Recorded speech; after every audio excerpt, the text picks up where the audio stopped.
The Neo Reality Entertainment brand expands with a relaunch of the Neo Reality Collective Pop Culture News Talk. Your host, Eric Brown, gives his insights and thoughts in the ever-expanding news world of comic books, professional wrestling, gaming, TV, and movies. Be sure to donate to the brand and keep up to date with additional content on YouTube channels such as Neo Reality Entertainment, NRE The Wrestleverse, and NRE Pop Culture Omniverse.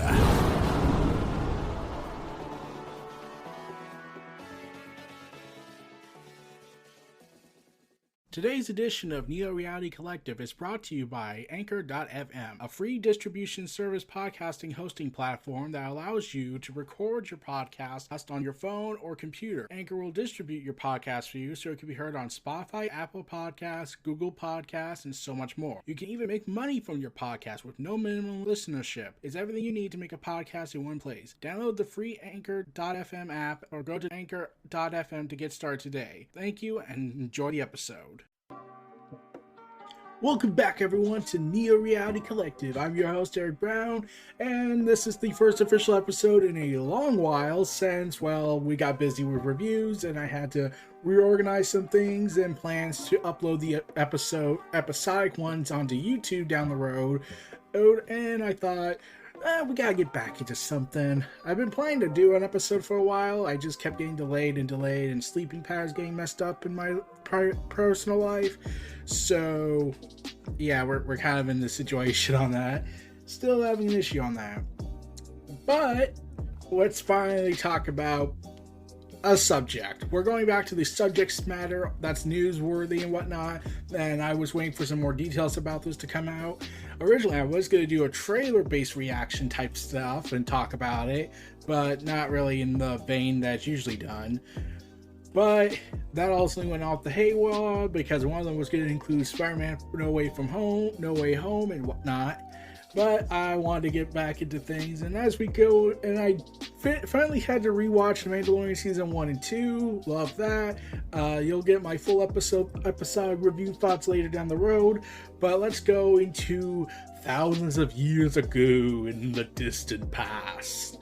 Darth Revan, rose from the legend's ashes, unleashed an unspeakable evil until everything got way too complicated, and then I went ahead and had my memories erased, and then which leads to multiple questions I have, but I'll get back to that. So, yeah. Back earlier this year, it was reported that Knights of the Old Republic game was reportedly in development without EA or BioWare. And I was interested in this, because BioWare was the original makers of the first game, and while it would have been interesting if it was Obsidian, they said it was not as mysterious as you think. It's just not a household name most people are aware of. And I was like, oh, so it's not Obsidian, because people are aware of that game and the history on that content.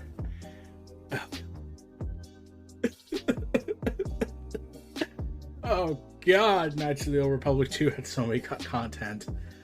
But, yeah. So, this was in the breakout after Disney had taken away the exclusivity rights of Star Wars away from EA and now just restarted their publishing arm of LucasArts. Yay!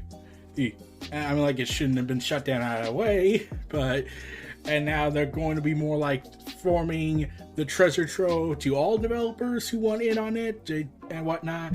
One of the future games is being developed by Ubisoft Massive, which, okay, and EA will still make projects down the road, but without the exclusive rights. And Ubisoft Massive holding a Star Wars game. I want to say something, but I can't. Would I love to see an open world game? Oh, hell yes.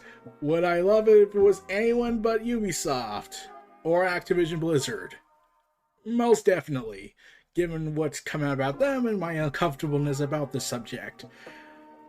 Honestly, I'm hoping Obsidian gets to run with it again. I'm like, they should have a right to continue the story they had planned, but that led back to that. So, rumor was is that the Ubisoft massive game is a bounty hunter one, but it's unknown at this time with it. It could be EA handling it. Some don't think it's Battlefront 3 quite yet, but yeah, when I heard the bounty hunter game, I was like, well, we just had the Mandalorian, and now we're gonna soon get the Book of Boba Fett. So really, it'd be kind of hard to really gravitate to another bounty hunter game and whatnot. But another bounty hunter, like I know we all love Jango Fett's story, but yeah, I enjoyed it. But yeah, I'm glad EA lost the rights exclusives, because let's be real, they really should not have done that. But that's neither here nor there. However, I will state for the record that months later, during the Sony PlayStation Showcase, Knights of the Old Republic Remake for PS5 and PC was announced.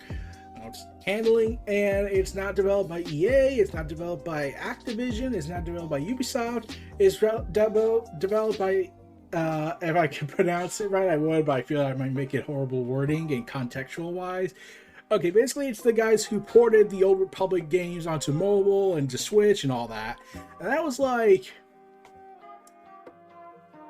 you know, I should have suspected they would have a role in it, but in terms of developing games, like, I'm not saying porting a game is easy, it's not.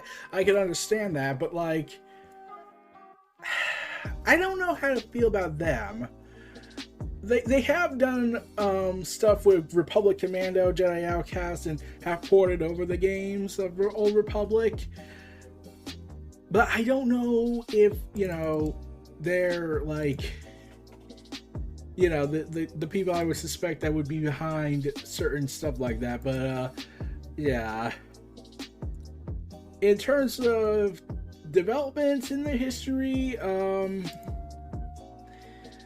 oh god, it's kind of hard to figure out exactly how I'm trying to describe this. Like, they've ported a bunch of games and in the past, and I don't know if they really have, and like, they have done Star Wars in the past, but like, in terms of but they've mostly done ports, and they have done games at the time, but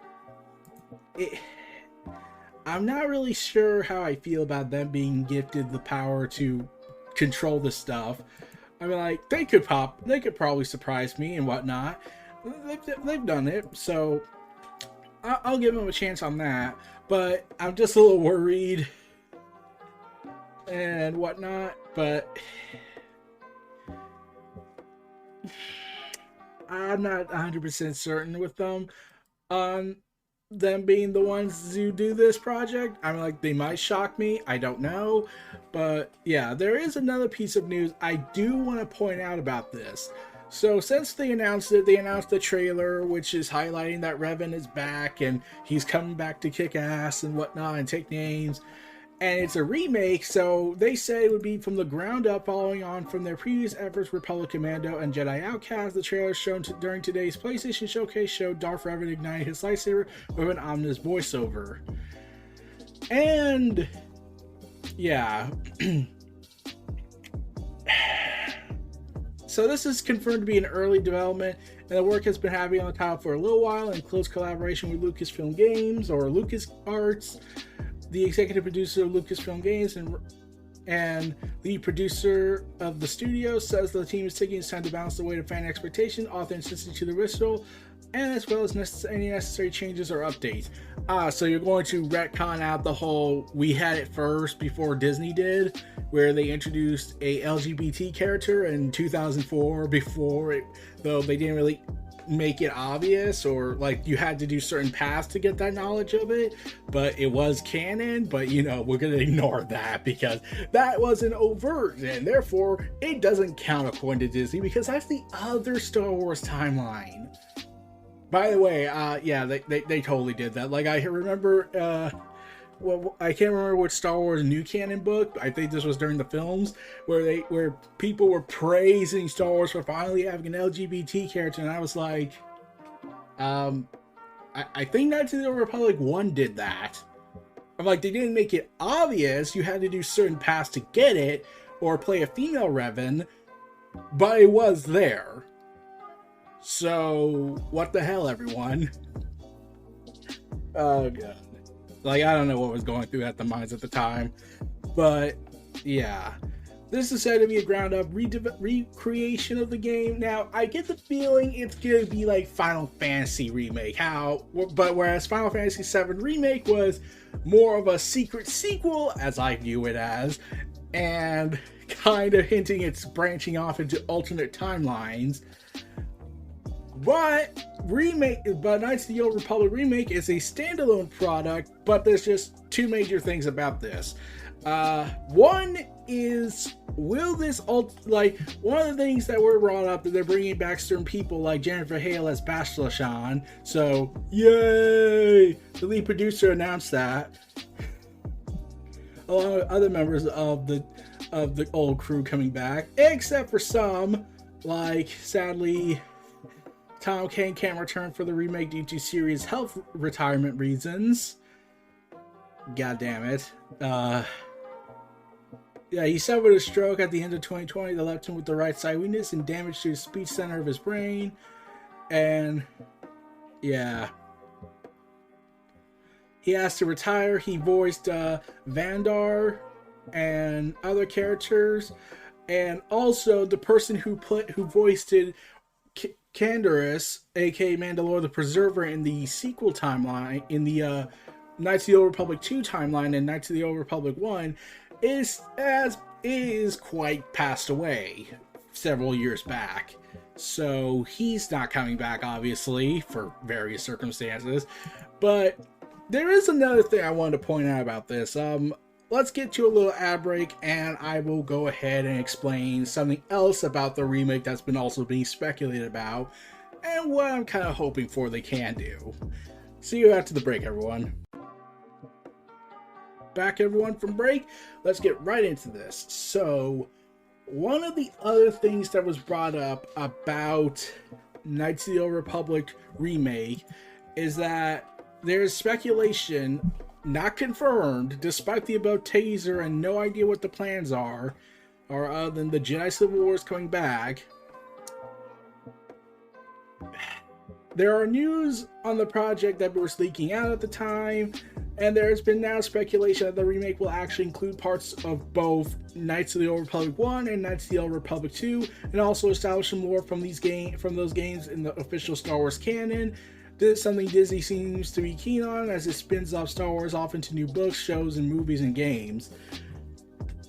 So, now this is just speculation, but but right before we get into that, the fact that we have that ever since Star Wars Visions happened, there have been, according to Star Wars Theory, rumors and reports that Disney is now opting for more unofficial canonical stories. So we could get the Legends timeline coming back. We could get multiple timelines coming in. Like, I'm still saying we should just establish a multiverse and be done with this argument, because I mean, let's be real.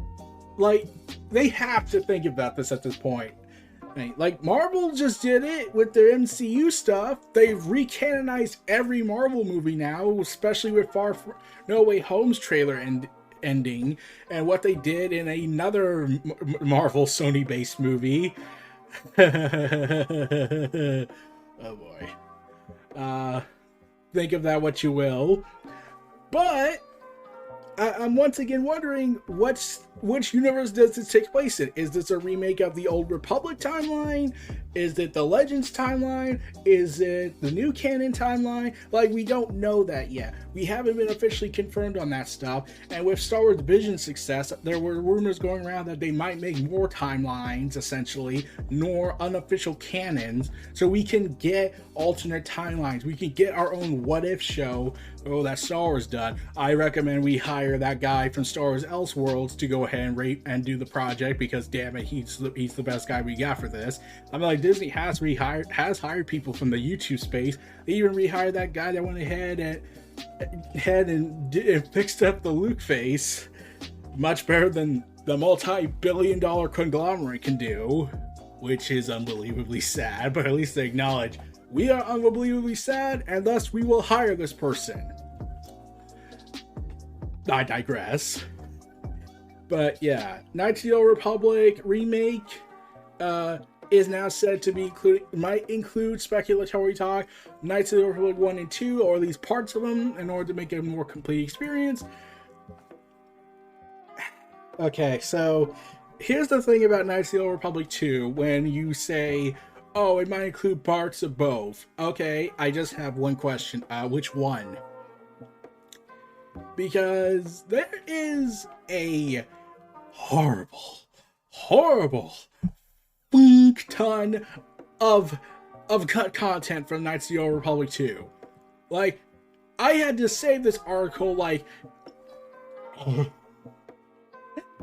there are certain dialogue jokes, there were certain plans like Mandalore, and they were also going to go ahead and have Bo-Dur and interact with Mandalore, and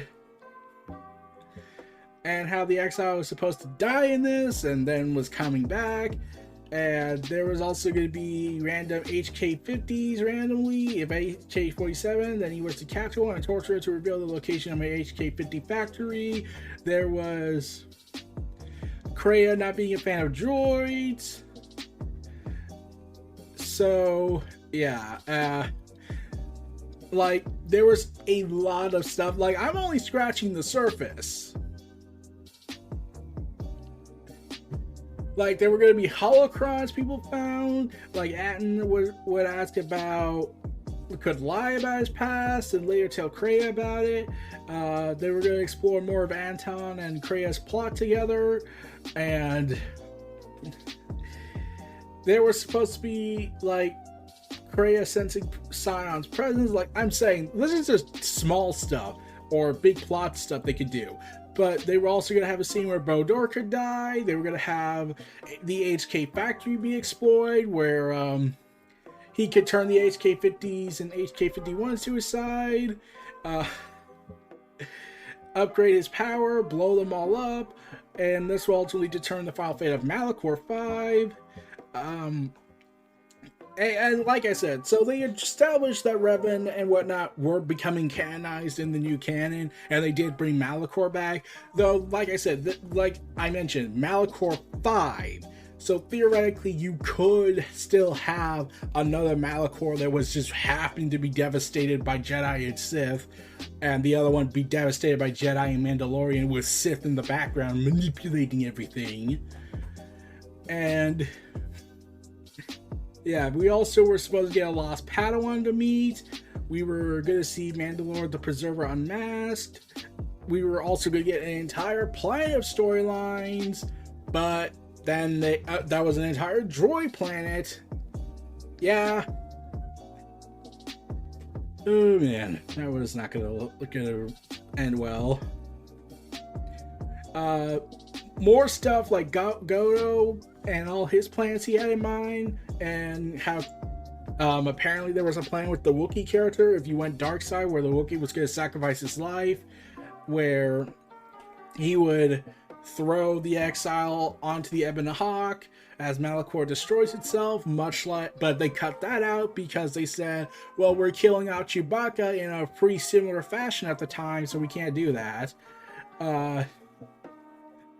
There was also going to be an insane Carthonas son who was going to be driven insane and attack the Exile.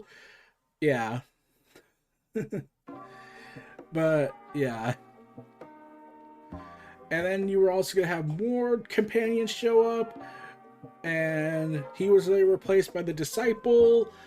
Oh, and the Ravagers crashed. That if the Exile didn't go ahead and leave the Ravager while replacing the broken proton core, the Ravager crashes into Telos 5 station and explodes. So yeah. And there were also going to be plans for other characters who were supposed to be around, like that other counselor member that was found dead on Korriban was turned out to be alive and then ultimately be killed by Kreia.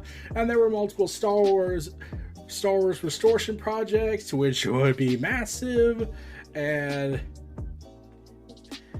yeah. Yeah, it's pretty bad when you look at all this content. So, yeah, so much was cut, and it's just kind of stunning how much was going to be planned. But yeah, this ultimately led to that restoration mod content by other fan-based development teams, and even modders restoring the cut planet N478, which was made available and later expanded upon. An enhancement project was developed, and yeah, this was basically all out to restore the missing content. But that isn't canon according to Lucasfilms back then. And I'm honestly interested if they could look at all that cut content, but I would have loved if they brought some of that old cut content back, if they actually do incorporate KOTOR 2.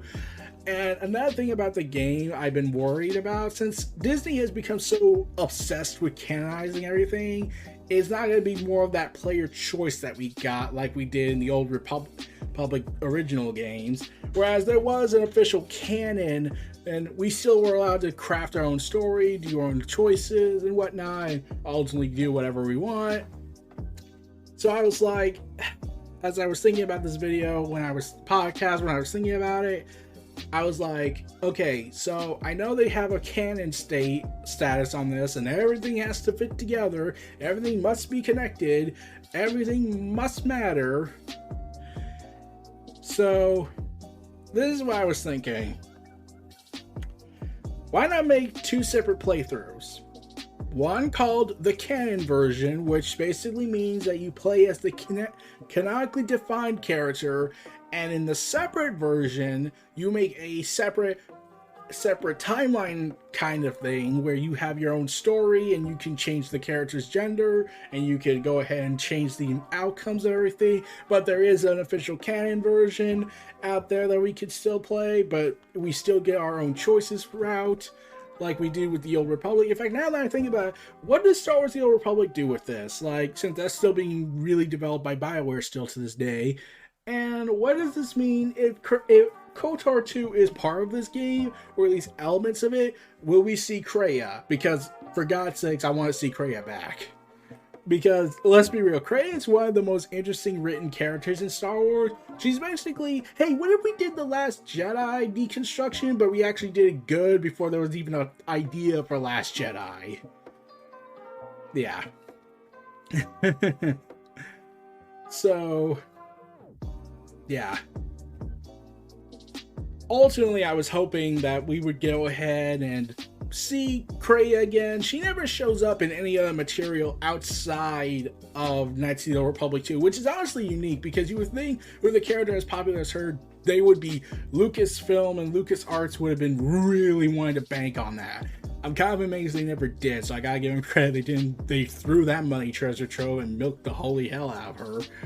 But I'm kind of curious to know if she'll be back for KOTOR 2, for the KOTOR 2 element that they're adding to Knights of the Old Republic Remake, because, let's be real, I kind of want that. Mostly give Disney one last shot to really be that deconstructive story, but their own interpretation on it. Though at the same time, I don't want them to screw up Kreia on this, because then they'll probably do what they did with Luke, and not make it as interesting. We'll have to see. So, yeah. Am I excited for this game? Oh, definitely. I hope we get something great out of it, and I really do hope they don't delist the other previous games, so we still have the old stories. And plus, that does now explain for fans why Disney scrapped the fan game they were making at the time, that some fans were making, because Disney's a conglomerate, even though they've approved multiple fan films, including a fan series being developed by Unreal Cinema, which is about 10 mini series they're developing. I don't know how many episodes they're gonna have. You're gonna have to check that out. But yeah, it's it's just crazy, and I really am hoping we get more stuff around with this content, and I hope that they do bring in some of that cut content, like, okay, that's actually quite interesting, let's try and reinterpret that into the new timeline, but there's still no update if this is canon timeline or Legends timeline or an alternate timeline. Like I said, we have, ever since Vision came out and how successful that went, since they're non-canon, there has been speculation that they might actually finally do non-canonical stories and might do an alternate timelines. One can only hope. I'm excited for that, but like I said, we'll have to see down the road. I'm curious. I'm looking forward to this. Let's just hope that Disney doesn't interfere. Ooh, man. So, we're going to have to see down the road, and I'm looking forward to what's next.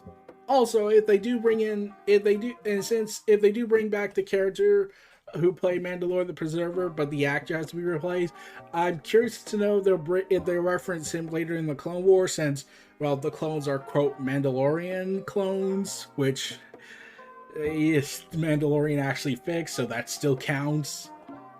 And there was also that whole massive storyline with Atris and how Darth Freya would have been Atris and Kreia would have died, which honestly would have been very interesting if she was the surprise antagonist at the end.